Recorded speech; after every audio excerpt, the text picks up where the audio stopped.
They have passed on advanced knowledge and added to it in their own research in the underground bases and the secret projects around the world, while at the same time creating a society in which people are kept in ignorance of even basic knowledge, never mind advanced knowledge.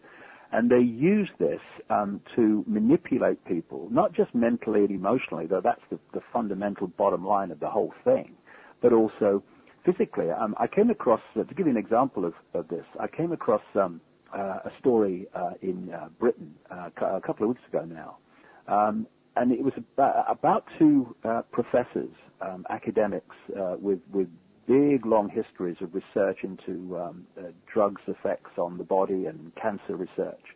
And they came up with some things that really showed how detailed and deep this goes in terms of the attack on the human being in terms of mind, body, and emotions.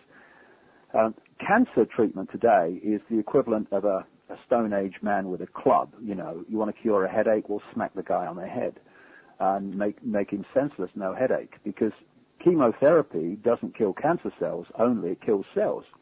And the idea is, at this so-called cutting edge of human medical knowledge, is are we going to kill enough healthy cells before we kill enough cancer cells so the patient dies anyway?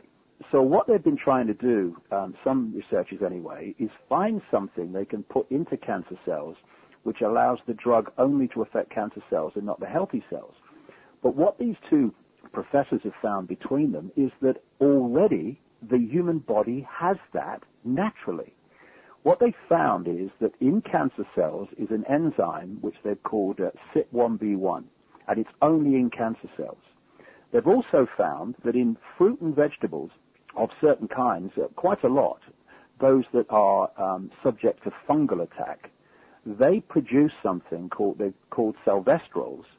And what the sylvestrols do when you eat the fruit and vegetables is that they interact with this enzyme, CYP1B1, and that turns these sylvestrols in fruit and vegetables into a cancer-killing agent.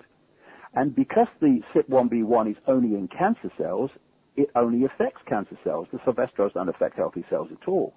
So the natural, and this is a fundamental part of the human immune system that has only just become known.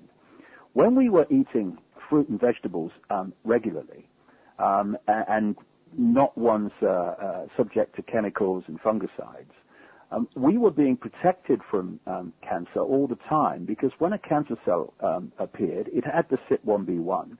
It interacted with the sylvestrols, turned it into a cancer-killing agent. Goodbye, cancer cell. The reason we've had this explosion of cancer in the world, this epidemic, was because they brought in, and again, in the shadows, where they really understand how this works, they've done it coldly and calculatedly. They brought in chemical farming all over the world, and it's had this effect. One, because they put fungicides on the fruit and vegetables now, that kills the fungus, and so the fruit and vegetables no longer are stimulated to produce these sylvestrols. So that's cut it off on one sense. But they've also found in their research that the most used fungicides in the world, produced by these this cabal of biotech corporations, especially Monsanto, the most used fungicides have another effect. They neutralize and block CYP1B1 enzyme in cancer cells. So they hit the defense mechanism naturally against cancer in the body on both angles. And after 20 years of researching this, Max, there is absolutely no way that is a coincidence. That's been knowingly done. And what it's caused is an explosion of cancer in the world that wasn't there before. And like I say, I just tell that story just as an example of how those in the shadows are working with a knowledge that is overwhelmingly not known even among the academia within the mainstream society. And thus we are being manipulated in ways that we don't even realize, because we don't understand the knowledge that they have. Yeah, and companies like Monsanto definitely come to mind, and Codex Alimentarius. I think Codex Alimentarius is one of the biggest threats that humanity is facing, actually, personally, from my research. Well, Codex Alimentarius fundamentally connects into what I've just said, because exactly.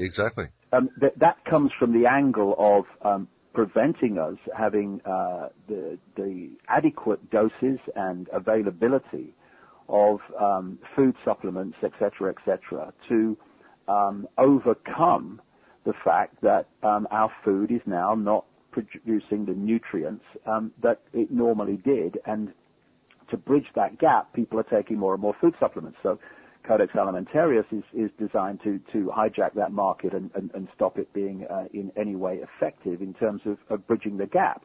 And the other thing they're doing, and this is happening in America now with some legislation that's going through, they're actually attacking and targeting organic farming and insisting on rules and regulations that basically will put organic farmers out of business. And that's because, again, connected to what I've just said, you can still get very significant salvestrol input to the body through organic fruit and vegetables. 30% higher in organic than you'll find in the chemical stuff. And so they're hitting us from that angle alone as well. And it's all part of the goal of reducing the global population very, very significantly, which is one of their agendas.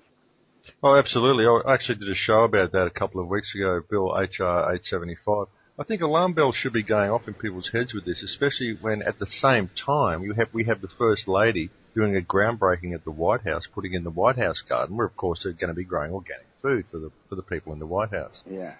I mean, I don't know how they're not seeing this. I mean, little bells should be going off in the head with that one. Plus, we've got the seed vaults that they're constructing all around the world, which they say, it's a doomsday vault to protect us from any major catastrophe. Well, I would suggest to people that it's actually being done to keep the good seeds out of the hands of the people and feed us genetically modified food. That's exactly right. The Monsanto, and particularly, I mean, that's the name that just keeps coming up. It's famous for Agent Orange and many other horrific productions that they've come up with. That is such a controlled, I don't use this word very often because it has too many connotations that is overused, but it's evil.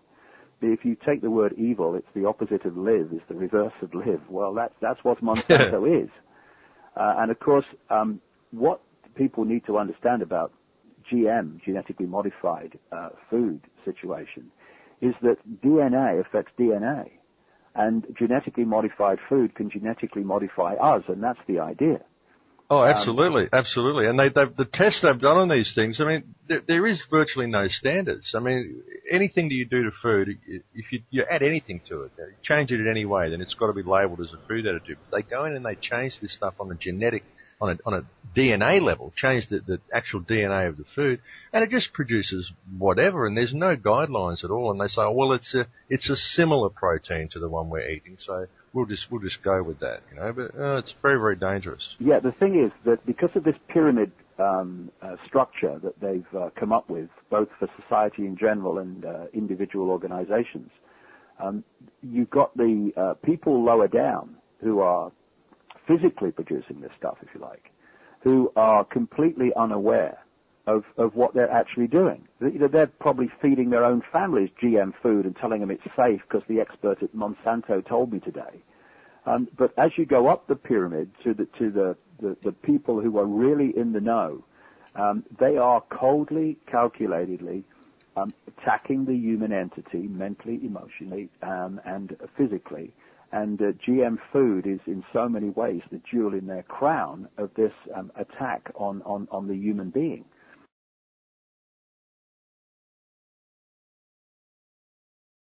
Of course, there's also the electromagnetic attacks that they're subjecting us to now. I mean, even in British newspapers in the last 6 months or so, there's been a number of articles questioning the safety of what they call the electromagnetic smog that we're living amongst now, as all these electromagnetic sources and microwave sources, fill the atmosphere that we're living in.